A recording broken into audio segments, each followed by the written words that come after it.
কখনো কি মনে হয়েছে জীবনের দৌড়ে আপনি পিছিয়ে পড়ছেন? চারপাশে সবাই তরতর করে এগিয়ে যাচ্ছে, আর আপনি যেন থমকে দাঁড়িয়ে।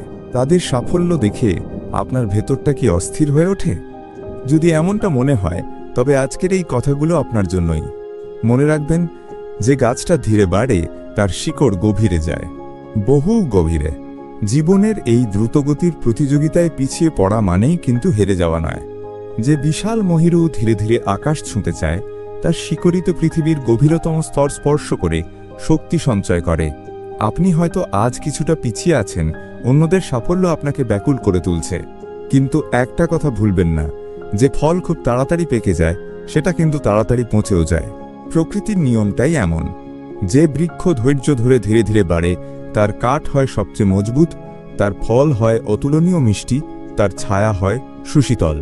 ঠিক সেভাবেই আপনার এই আপাত ধীর অগ্রগতি আসলে আপনার ভেতরের গভীরতা আর দৃঢ়তারই ইঙ্গিত। প্রতিটি পদক্ষেপে, প্রতিটি অভিজ্ঞতায় আপনি অজান্তেই শিখছেন, গড়ে তুলছেন আপনার মানসিকতার অদৃশ্য শিকড়। এই শিকড়ই একদিন আপনাকে যে কোনো ঝড়ো হাওয়ার মুখেও অটল, অবিচল রাখবে। তাই সময়কে ভয় পাবেন না, নিজের গতিতে চলুন।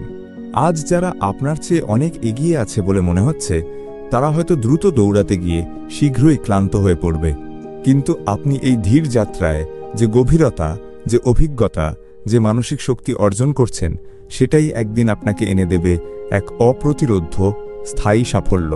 বিশ্বাস রাখুন, ধীরগতির পথিকই কিন্তু শেষ হাসিটা হাসে, কারণ তার লক্ষ্য শুধু গন্তব্যে পৌঁছানো নয়, বরং পুরো যাত্রাটাকে আত্মস্থ করা, প্রতিটি মুহূর্ত থেকে শেখা, নিজেকে আরও মজবুত করে তোলা।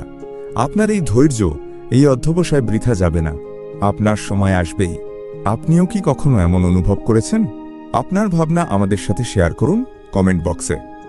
ভিডিওটি ভালো লাগলে লাইক করুন এবং বন্ধুদের সাথে শেয়ার করতে ভুলবেন না।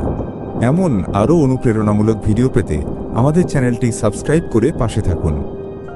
ধন্যবাদ।